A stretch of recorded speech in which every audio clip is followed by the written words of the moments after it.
no coração, trazendo paz e redenção.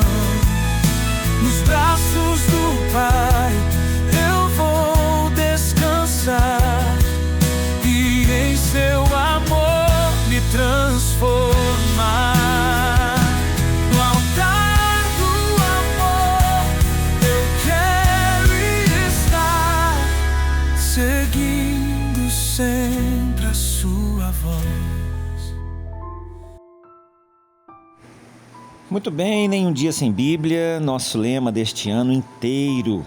E hoje, nosso primeiro ato de finalização, Gênesis 49:50.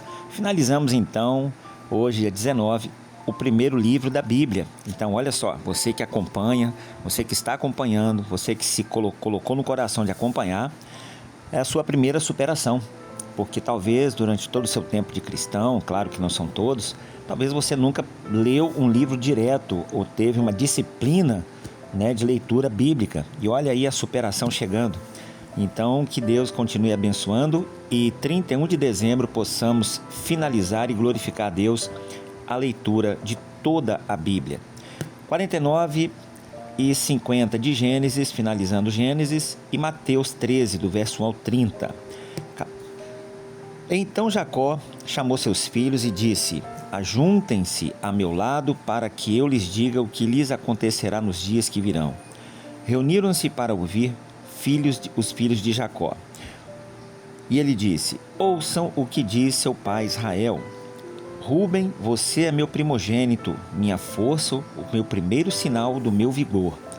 Superior em honra, superior em poder, turbulento como águas, já não será superior, porque você subiu à cama de seu pai, ao meu leito, e ao desonrou. Simeão e Levi são irmãos, suas espadas são armas de violência. Que eu não entre no conselho deles, nem participe da sua assembleia, porque em sua ira mataram homens e a seu bel prazer aleijaram bois, cortando-lhes os tendões.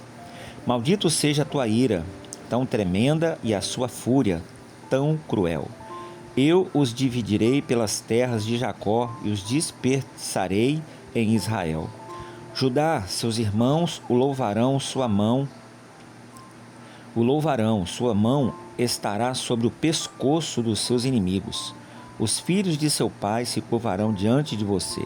Judá é um leão novo. Você vem subindo, filho meu, depois de matar a presa. Como um leão, ele se assenta e deita-se como uma leoa. Quem tem coragem de acordá-lo? O cetro não se apartará de Judá, nem o bastão de comando de seus descendentes. É aonde nasceu o nosso Salvador, A tribo perfeita. Até que venha aquele a quem ele pertence, Jesus. E a ele as nações obedecerão. Jesus. Está falando de Jesus aqui. Então, porque aqui, Jacó, Israel, por isso que Deus trocou o nome para Israel. Porque já era vamos dizer assim, predestinado, não, podemos dizer isso, podemos dizer já profeticamente, um ato de Deus através da vida de Jacó, ou Israel, que estaria ali gerando o Salvador, a linhagem, Ele amarrará seu jumento a uma videira e o seu jumentinho ao ramo mais seleto. Lavará no vinho as suas roupas, no sangue das uvas, as suas vestimentas. São as vestes salpicadas de sangue, o jumentinho a entrada, em Jerusalém. Seus olhos serão mais escuros que o vinho, seus dentes mais brancos que o leite. Zebulon, você morará à beira-mar e se tornará um porto para os navios. Suas fronteiras se estenderão até Sidom. Issacar é um jumento forte deitado entre as suas cargas. Quando ele perceber como é bom o seu lugar de repouso e como é aprazível a sua terra, curvará seus ombros ao fardo e se submeterá aos trabalhos forçados. Dan defenderá o direito do seu povo como qualquer das tribos de Israel. Dan será uma serpente à beira da estrada, uma víbora à margem do caminho, que morde ao calcanhar do cavalo e faz cair de costas o seu cavaleiro. Ó Senhor, eu espero a tua libertação. E então Gade será atacado por um bando, mas é ele que o atacará e o perseguirá. A mesa de Azer será farta, ele oferecerá manjares de rei. Naphtali é uma gazela solta, que por isso faz festa. José é uma árvore frutífera à beira de uma fonte, cujos galhos passam por cima do muro. Com rancor, arqueiros o atacaram, atiraram-lhe flechas com hostilidade, mas o seu arco permaneceu firme, os seus braços fortes, ágeis para atirar pela mão do poderoso de Jacó. Pelo nome do pastor, a rocha de Israel, pelo Deus de seu pai, que ajuda você, o Todo-Poderoso, que o abençoa com bênçãos dos altos céus, bênçãos das profundezas, bênçãos da fertilidade e da fartura. As bênçãos de seu pai são superiores às bênçãos dos montes antigos, as delícias das colheitas eternas. Que todas estas bênçãos repousem sobre a cabeça de José, sobre a fronte daquele que foi separado de entre os seus irmãos. Benjamim é um lobo predador, pela manhã devora a presa e à tarde divide o despojo. São esses os que formaram as 12 tribos de Israel. Foi isso que seu pai lhes disse, ao abençoá-los, dando a cada um a bênção que lhe pertencia. Aqui nós temos um grande ensinamento. Aqui nasceu toda a divisão da casa de Israel. Casa de Israel, casa de Jacó. Israel espiritualmente falando, aonde nasceu e a direção de tudo aquilo que acontece e que iria acontecer no mundo todo dali para frente, com a direção de Deus através da vida de Israel. Então essa é a divisão de Israel. A seguir, Jacó deu-lhes estas instruções: estou para ser reunido aos meus antepassados.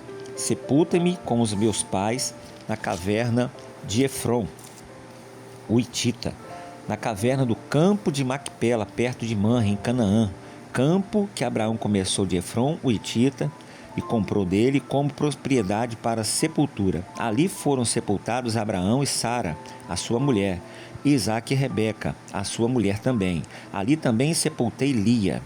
Tanto o campo como a caverna que nele está foram comprados dos hititas.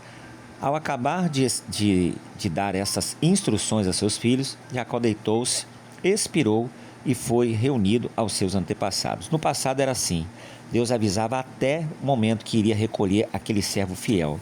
Vivia o máximo, o melhor, e ainda sabia, podia deixar tudo preparado. Acredito nisso ainda hoje, irmãos. Acredito nisso hoje. Porque Deus tem um tempo, Deus conversa, Deus fala. E Deus, Ele jamais surpreende as pessoas de uma hora para outra. Quem está realmente numa plena e total, leal e honesta comunhão com Deus, eu acredito em todo o meu coração que a pessoa acaba discernindo e sabendo que ele estará partindo ou irá partir. E aí está chegando o seu tempo. Só quem realmente não tem essa comunhão com Deus, que parte. Apesar de Deus dar sinais, mas a falta de comunhão não faz a pessoa não entender. Assim como no dia a dia, quem está nessa plena comunhão com Deus, discerne bem todas as coisas, desvia de males, ainda que passe por momentos difíceis, ele sabe que Deus está ali com ele, vai em algum momento mudar, superar, esse quadro vai virar. Ele não pensa em desistir, desesperar, retroceder, esmorecer, porque ele discerne bem todas as coisas. Agora, quem não tem essa comunhão, vive um dia após o outro com aquela consciência espiritual, mas não tem aquela ligação, aquela comunhão, não tem outra palavra. E aí acaba se perdendo no caminho, esmorecendo, caindo, levantando, oscilando, sendo inconstante, porque falta realmente aquele, o algo a mais, é a pitada. E é isso que eu quero despertar em todos vocês esse ano, o ano da comunhão. Mais do que tudo, comunhão com Deus. Último capítulo desse livro. José atirou-se sobre seu pai, chorou sobre ele e o beijou. Em seguida, deu ordens aos médicos que estavam ao seu serviço que embalsamassem seu pai Israel.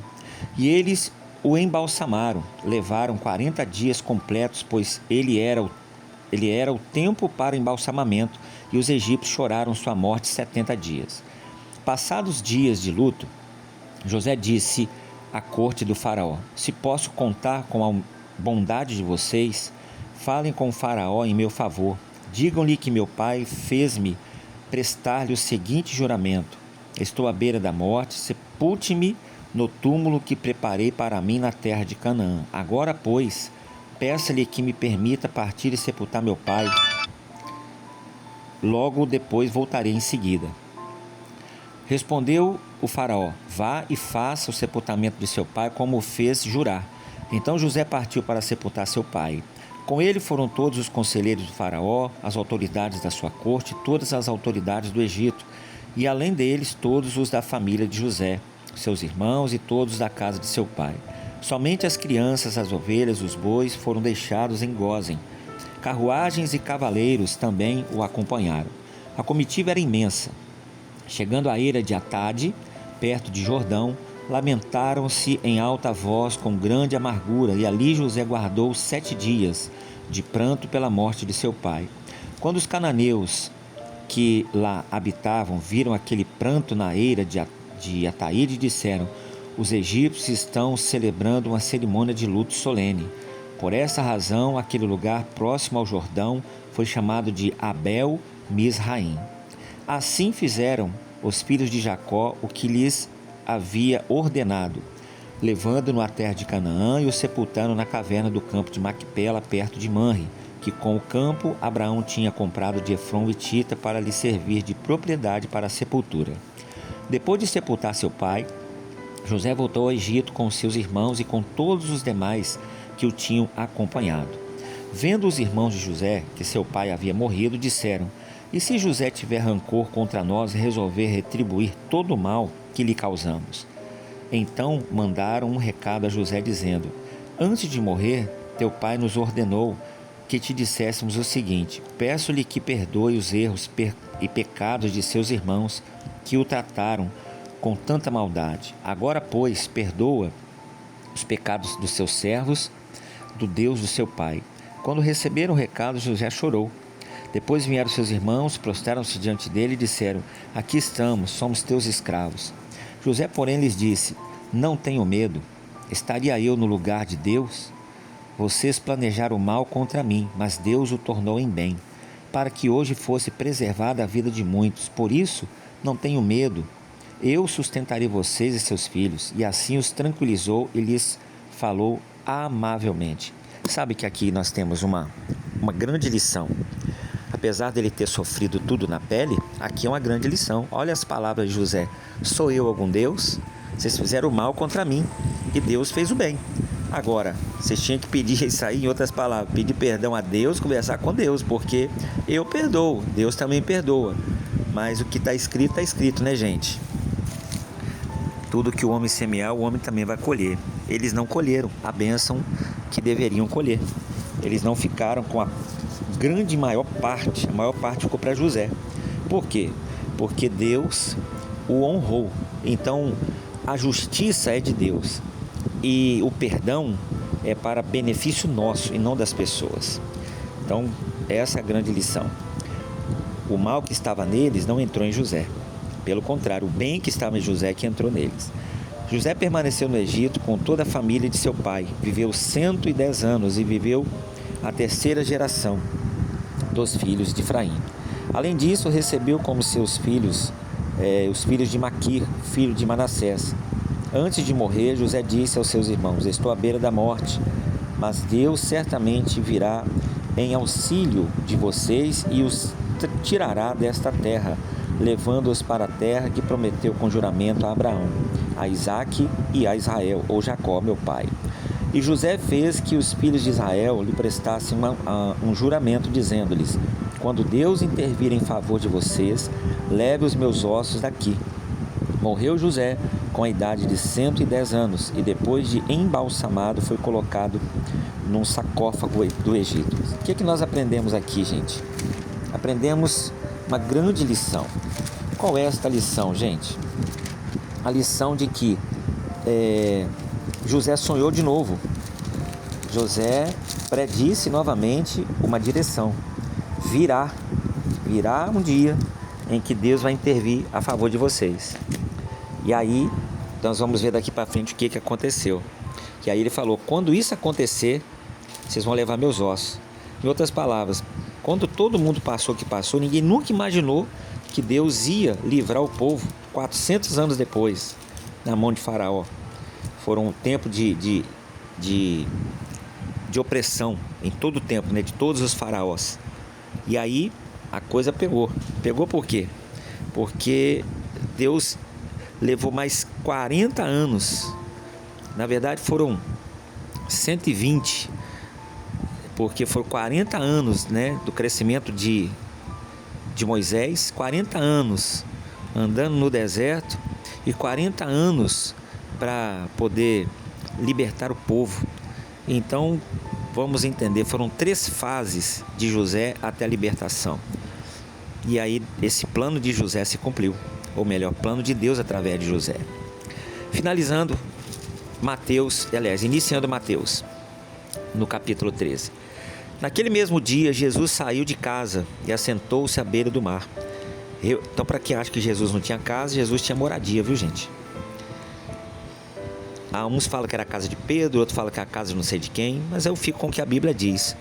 Naquele mesmo dia, Jesus saiu de casa e assentou-se à beira do mar, reunindo-se ao seu redor uma grande multidão, que por isso ele entrou num barco e assentou-se. Ao povo reunido na praia, Jesus falou muitas coisas por parábolas, dizendo: o semeador saiu a semear enquanto lançava semente para a semente. Dela caiu à beira do caminho, e as aves vieram e as comeram. Parte dela caiu em terreno pedregoso, onde não havia muita terra, e logo brotou, porque a terra não era profunda. Mas quando saiu o sol, as plantas se queimaram e secaram, porque também não tinham raiz. Outra parte caiu entre espinhos que cresceram e sufocaram as plantas. Outra caiu em boa terra e deu boa colheita, a 100, 60 e a 30 por um. Aquele que tem ouvidos para ouvir, ouça. Os discípulos, aproximando-se dele, o perguntaram: por que falas ao povo por parábola? Ele respondeu: a vocês foi dado o conhecimento dos mistérios do reino dos céus, mas a eles não. A quem tem, será dado, e este terá em grande quantidade. De quem não tem, até o que tem lhe será tirado. Porque esta razão eu lhes falo por parábolas. Em outras palavras aqui, viu, irmãos, segundo alguns estudos, né, porque o povo entendia. O povo, eles eram cegos espiritualmente, e as suas mentes eram mentes muito pequenas, fechadas, bloqueadas. O povo era muito inculto, não tinha cultura, eles tinham dificuldade de entender. Então Jesus falou na linguagem que eles entendiam. Os discípulos entendiam outra linguagem, já estava caminhando com Jesus, mas o povo precisava de uma linguagem mais comum. É igual hoje você pregar para uma criança, você tem que pregar na linguagem que ela entende. Então, era a forma que Jesus usou de sabedoria para fazer o povo entender o que ele queria dizer. Porque vendo eles não veem, e ouvindo não ouvem nem entendem. É o que eu acabei de falar aqui. Neles se cumpre a profecia de Isaías: ainda que estejam sempre ouvindo, vocês nunca entenderão. Ainda que estejam sempre vendo, jamais perceberão. Quer dizer, isso aqui já tinha sido predito pelo profeta Isaías há um tempão. Então viria aquele Salvador que conseguiria comunicar com eles. Jesus estava comunicando com eles na linguagem deles, nas limitações deles. É o que nós tentamos fazer hoje nas pregações. Pregar de uma forma que todos entendam. Mas uma vez a pessoa já entendendo, tendo um tempo de igreja, tempo de crente, e continuando não ouvir, é o que Jesus falou: até o que tem será lhe tirado. Pois o coração deste povo se tornou insensível e de má vontade. Ouviram com os seus ouvidos e fecharam seus olhos. Se assim não fosse, poderiam ver com os olhos, ouvir com os ouvidos, entender com o coração e converter-se, e eu os curaria. É aqui que eu estou falando. É tempo ao tempo. Deus não levará em conta o tempo da nossa ignorância, mas depois que a gente não é ignorante mais, já entende, já sabe. É como uma criança que com 6 anos ela tem um entendimento, mas com 15, 16 ela tem outro. E aí Deus não vai levar em conta mais. Eu dizer, eu não entendo, não sabia. Não, será julgado com alto rigor. Mas felizes são os olhos de vocês, porque veem, os ouvidos de vocês, porque ouvem. Pois eu lhes digo a verdade, muitos profetas e justos desejaram ver o que vocês estão vendo, mas não viram, e ouvir o que vocês estão ouvindo, mas não ouviram. Portanto, ouçam o que significa a parábola do semeador. Aí ele trouxe o ensinamento, né? Ele trouxe a explicação. Quando alguém ouve a mensagem do reino e não entende, o maligno vem e lhe arranca o que foi semeado em seu coração. Este é o que foi semeado à beira do caminho. Quando ao que foi semeado em terreno pedregoso, cheio de pedra, este é aquele que ouve a palavra e logo recebe com alegria. Todavia, visto que não tem raiz em si mesmo, permanece pouco tempo. Então quer dizer, é aquela pessoa que ouve e não dá ouvidos, o inimigo vem e rouba. Aquela que ouve e recebe com alegria, que bênção, mas sai dali e deixa ela para trás e não pratica, né? Ela não tem consistência. Quando surge alguma tribulação ou perseguição por causa da palavra, logo abandona. Quanto ao que foi semeado entre os espinhos, este é aquele que ouve a palavra, mas as preocupações desta vida, o engano das riquezas, o sufoco, tornando infrutífero. É a pessoa que ouve a palavra, está na igreja todo dia, mas não consegue priorizar. Então as coisas do dia a dia sufocam e matam essa semente. Ela nunca gera fruto conforme deveria gerar. E é o que mais tem hoje nas igrejas, né? Eu estou sem tempo na igreja, estou sem tempo de orar, estou sem tempo. E aí o que sobra, quando sobra, a gente dá para Deus. É semente sufocada. O que foi semeado em boa terra, este é aquele que ouve a palavra e a entende, e dá uma colheita de 100, 60 e 30 por 1. Quer dizer, no seu tempo, ele vai gerar e vai colher, porque toda semente tem um tempo. Jesus lhe contou outra parábola, dizendo: o reino dos céus é como um homem que semeou boa semente em seu campo. Mas enquanto todos dormiam, veio o inimigo e semeou joio no meio do trigo, e se foi. Quando o trigo brotou e formou espigas, o joio também apareceu.